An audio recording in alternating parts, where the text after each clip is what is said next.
Sweet surrender as I love, serve, and remember. So let me just ask you a really quick question. What do you want? What do you really want? So without thinking about it too much, does anyone want to share what do you want? Peace. Peace, who said that? Me too. Does anyone else want peace? Yeah. All right, love that, thank you. We're with you, we want peace. Joy. Joy, who wants joy? Who else wants joy? Yes, love it. Greater realization of what you are. Yeah. Great. Who else wants greater realization of what and who you are? Yeah. One more. Love. Who wants love? Nice.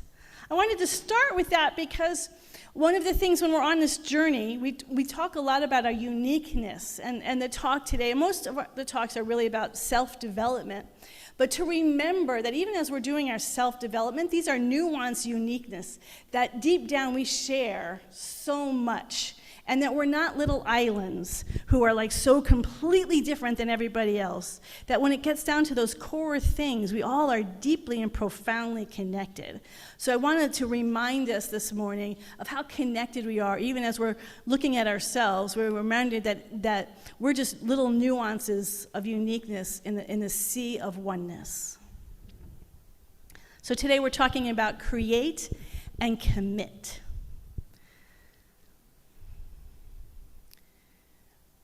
Well, before we get, so one of the opposite, we talk about the opposite of love is fear. But I would say another thing that is the opposite of love is stagnation. It's very hard to feel love when we're feeling stuck or we're not moving. So I'm just this is not a question for you to answer out loud, but one of the things about intuition is it often just comes to us really quickly in an image. Some of you might have different senses. You might get a sound, or you might get a smell, or a feeling. So whatever sense is the strongest, just open up without thinking about it, without going in deep. Just see if there's an image that pops, and we're not going to share this. This is just between you and yourself. Is there an image that pops up when I say, what do you really love? What do you really love? And so just connect with that thing that you really love without having to go too deep into it, analyzing it. Just that immediate intuitive hit of what you really love, because that's what matters. That's what matters when we're talking about creation. Creativity is addressing what we really love. But first I want to talk a little bit about creativity.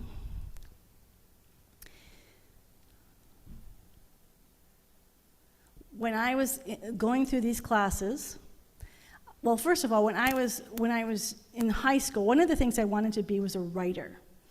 And so I did a writing project, and I was trying to write a story.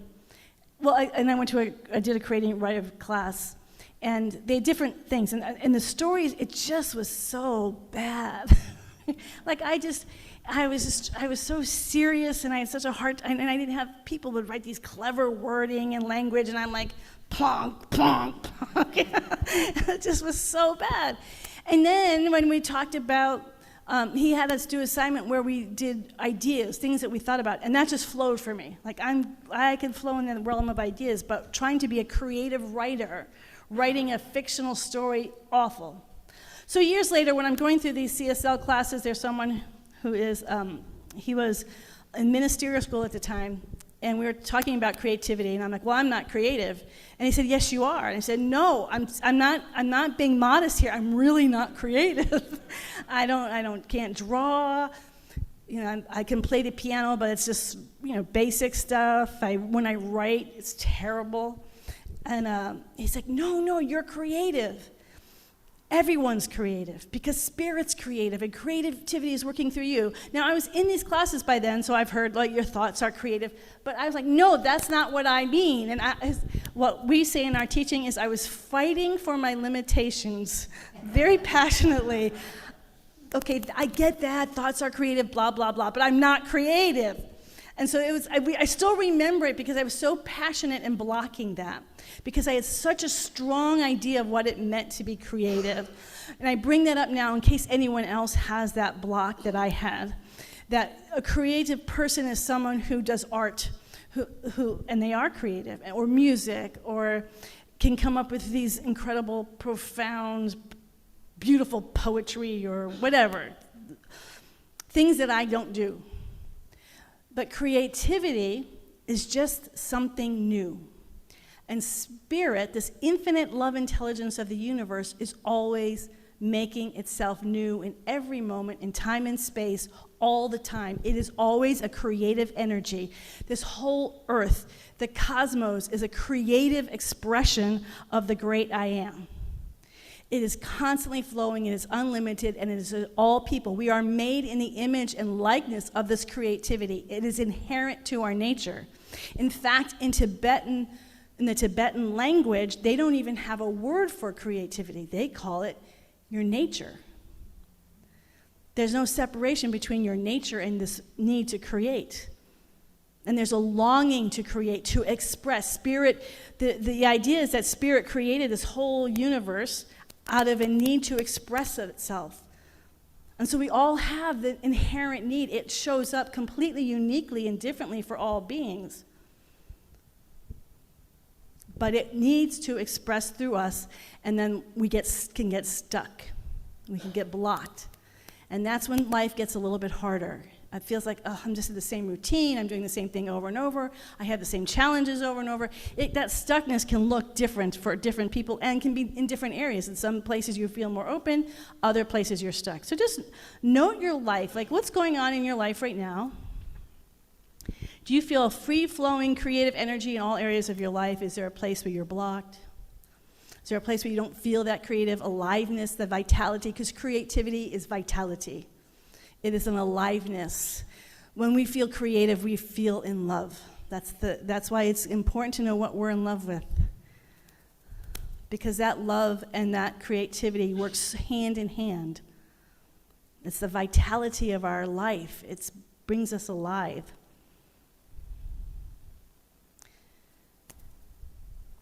So if there's any place where you're stuck, one of the questions that I like to remind myself of, I have to remind myself when I'm stuck, is how intelligent is my God? We don't talk about intelligence much. We talk about love and peace and joy and grace and power and all these things, but we don't often talk about intelligence, because the one way we talk about intelligence is we think about it as from an intellectual standpoint. It's what our minds are thinking, and it almost feels cut off. Sometimes you've ever felt like your thinking is cut off from the rest of your body or from the rest of life. It's just these ideas completely removed from reality. So it feels unspiritual. It doesn't feel holistic. Well, interesting, in the Old Greek, I don't know what New Greek and Old Greek is, by the way. I'm just reading a book that's translated from Old Greek, so that's all I know. And in the Old Greek, they use the word intellect a lot. But they do not mean intellect as in our mind. For them, intellect is that whole soul knowing. It's what we would call intuition. So they're constantly talking, the intellect reveals this. But they're not talking about our mind. They're talking about our mind, heart, and body. See, we tend to separate things, like, science of mind. Now it's science of heart, because we want to be heart. Or now we're doing a lot of somatic healing. There's a lot of trauma healing in the body. And when we realize it's all connected, there's not, our mind is in our heart, and our brain feels, and our body thinks and feels. It's all connected. And we have to start separating everything and saying there's this intuitive knowing that at times can show up. Like sometimes I feel a whispering in my ears, sometimes I feel it in my third eye, sometimes I feel it in my belly, sometimes I feel it in my heart. Some people were talking to me recently about their feet start to tingle. Like all aspects of our being are part of the wholeness of this intuitive wisdom and intelligence, and that this is the same intelligence that has created the entire cosmos. There's a comic that's called Nate Berganza.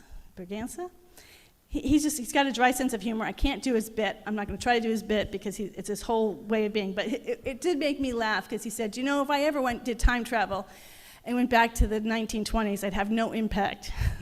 Because he said if I had told them, oh, look, I have a phone in my pocket, and they're like, what?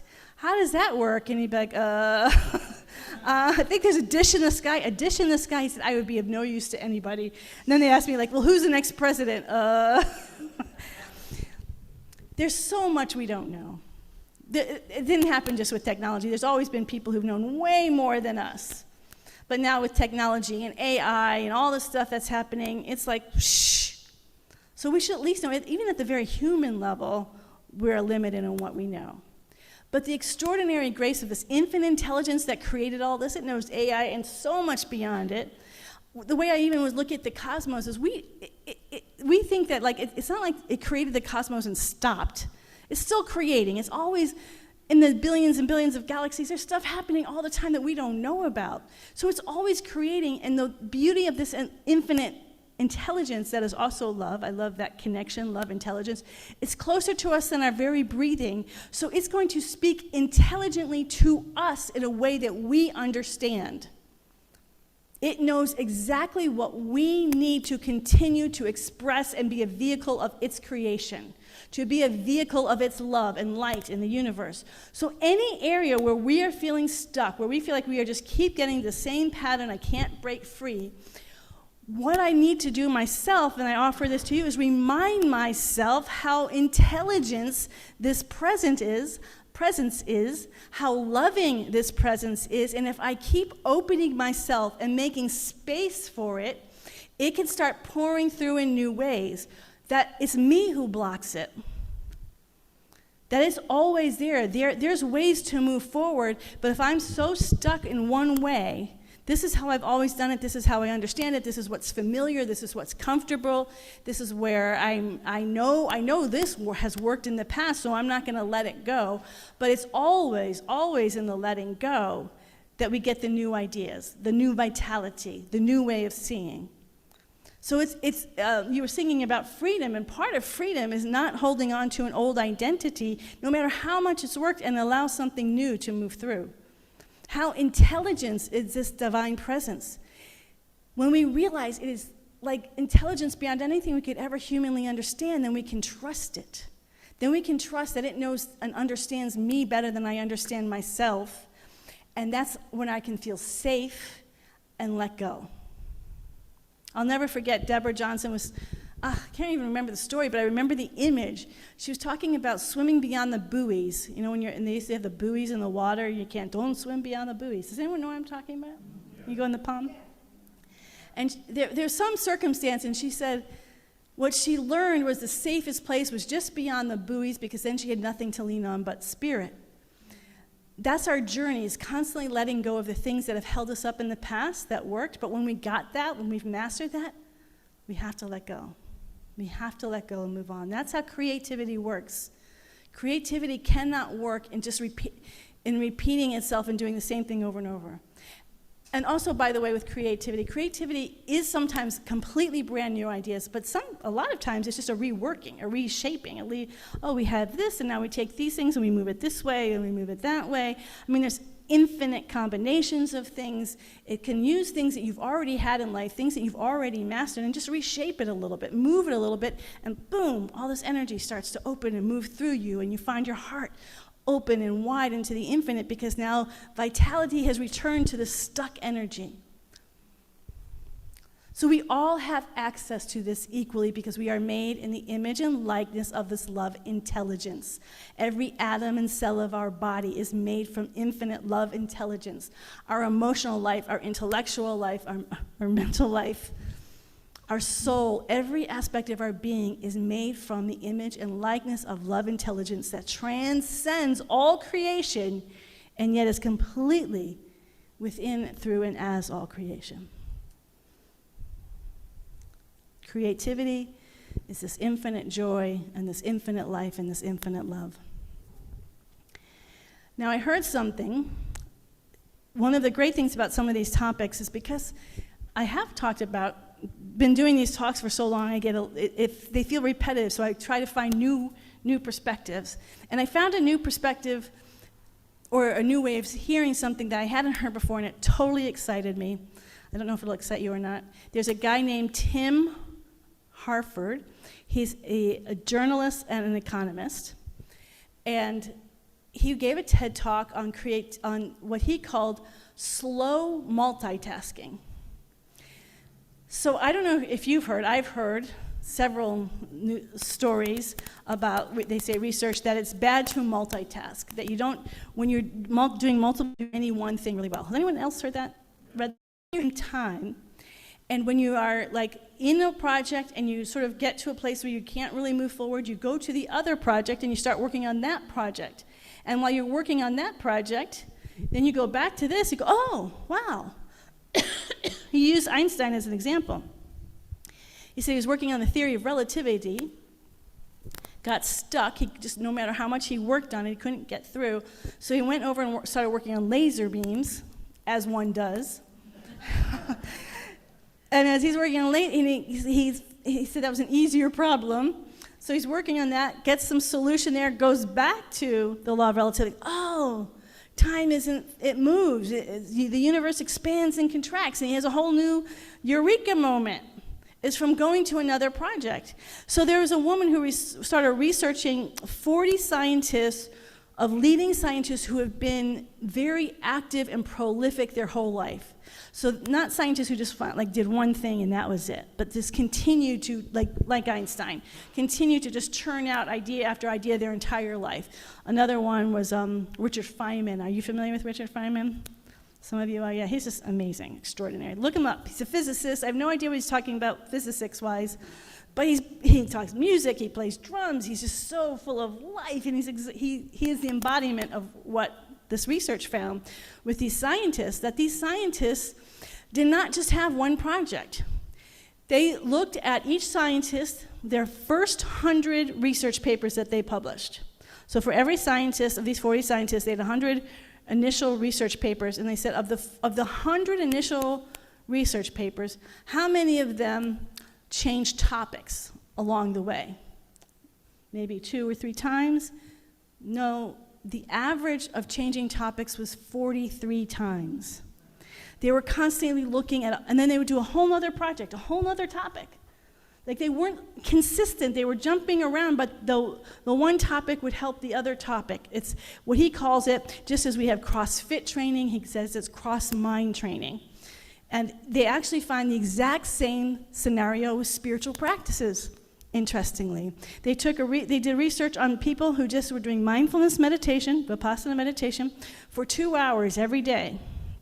And you know, with meditation, you can put whatever the EKG thingies, those little sticky things on their head, and monitor brain waves.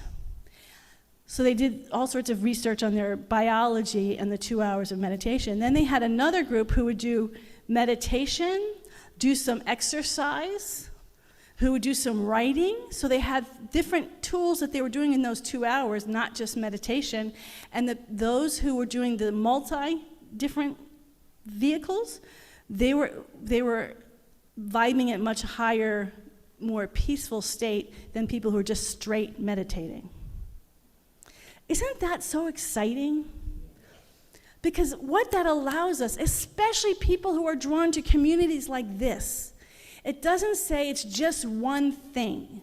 Like, just find your one path and stick to it, and you will go deeper and deeper. And that helped me because it's always stuck with me when Yogananda talked about, and other people have talked about it, I just learned about it through him, that if you want to go up the mountain, you can go around the bottom of the mountain and try all these different things, but eventually you have to pick a path and go, or you'll never climb up the mountain. That's always made total sense to me. But now what they're saying is you actually go up the mountain clearer, more open, more freer, if you're doing multiple different paths. That this idea of just picking one path isn't necessarily the shortest distance to a point.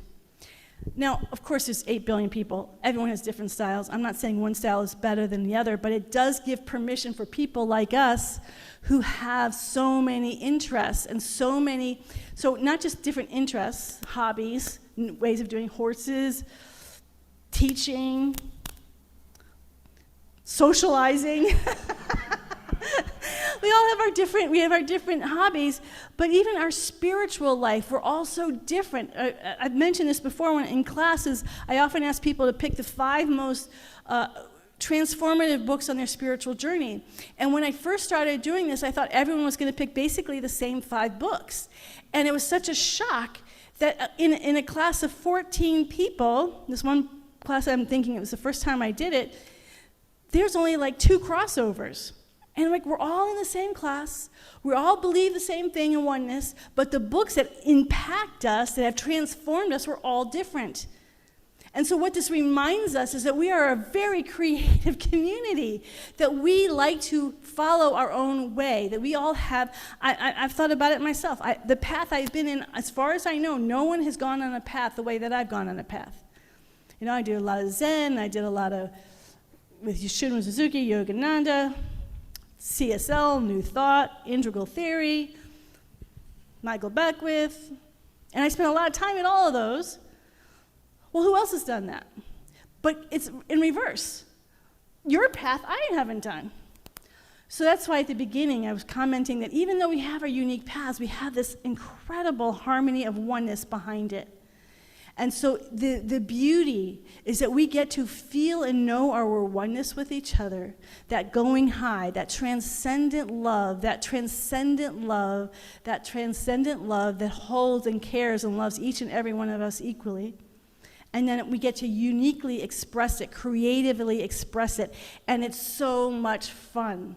Because not only is it fun to express yourself uniquely and creatively, it's so fun to hear other people's creative expression. I am sure even as I'm talking about this, all of you have so many examples of how that intuitive, creative spirit has led you on your perfect path. And you could all talk about it pretty easily, because that is creativity. Your path, your spiritual path that you've been living, is this creative spirit moving through and as you. You have followed something intuitively. Have you followed a prescribed guideline? You have to do this, you have to do this. I mean, some of it is prescribed, but you've followed it in your own unique way. Is that right? You've all been following your own unique way, path. Even if you've gone through the Censors for Spiritual Living pathway, everyone does it differently. It's so awesome, because that's the joy of life, is our creative self-expression.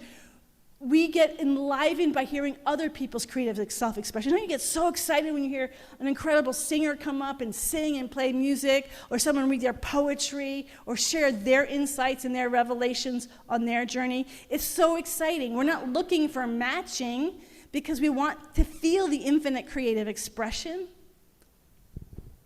and express it ourselves, and know behind all of it is this beautiful oneness.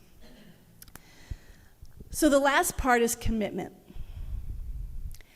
So intuition is happening all of the time. We can catch it at any moment. I was in a class, one of the ministerial classes was about cultivating intuition. So I was working on it, and it reminded me of a time I was working in a daycare center. I was working with the infants, best ever.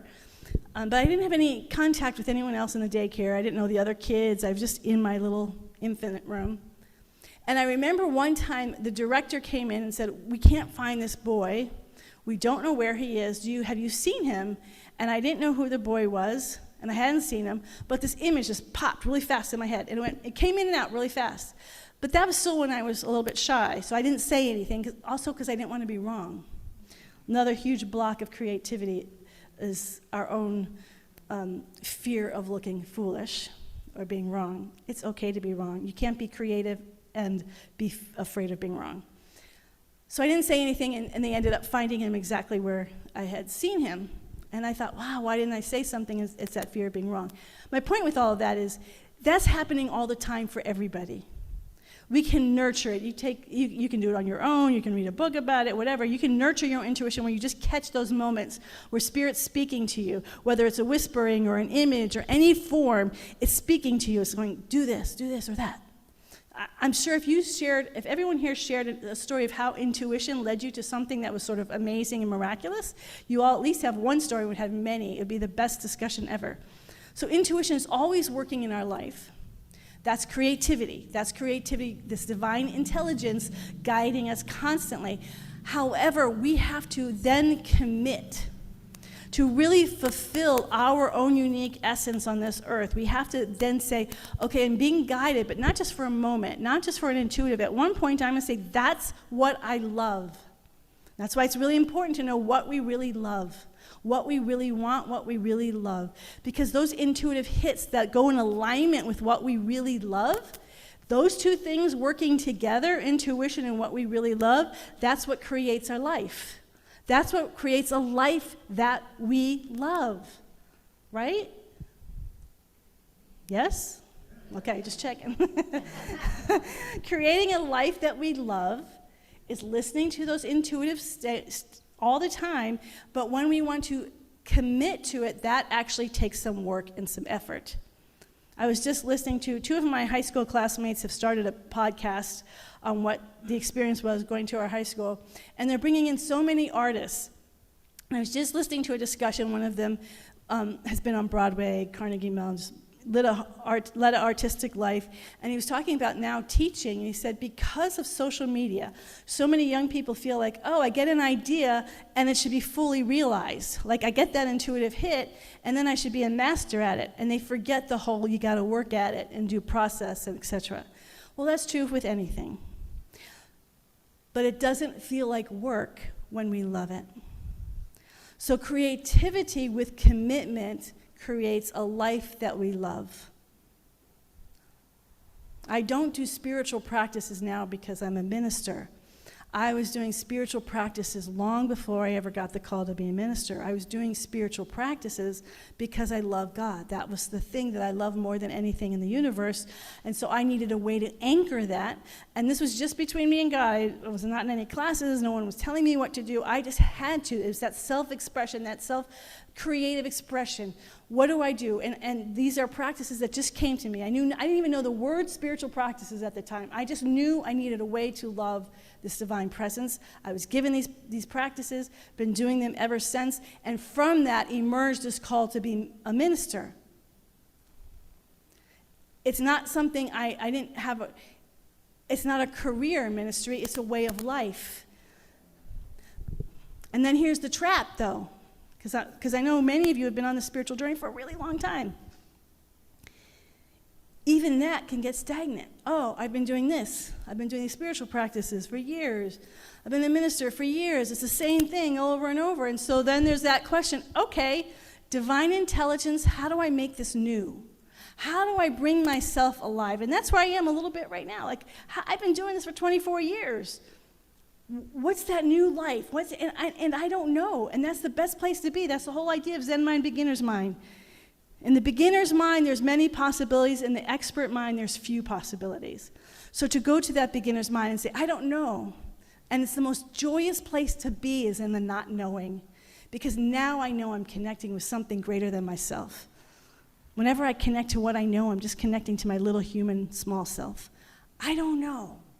I'm ready, I'm open, I'm available for creative energy, for creative new life, and I don't need to hold on to the old.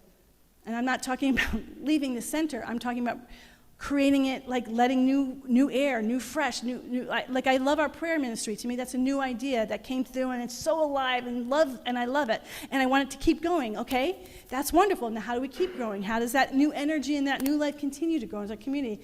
I'm just using myself as an example, but you all have your jobs, your careers, your relationships. You've all been on your spiritual path forever. If there's any place that you're like, I've been doing this so many years, I love it, but it needs some freshening up.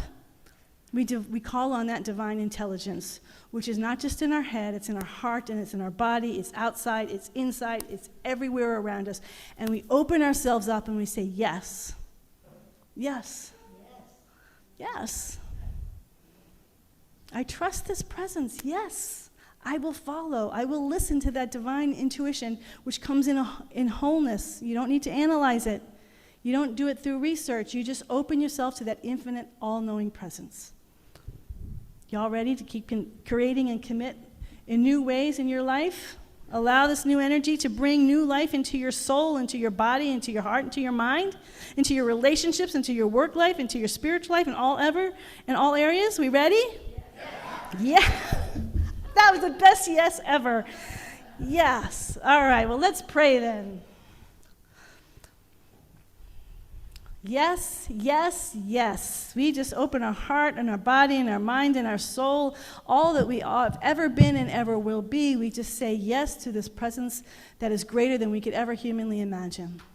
This presence that is an infinite intelligence, that is infinite love, that contains our whole being, and it knows each and every one of us intimately and personally. It knows our entire life journey up to this moment. And it knows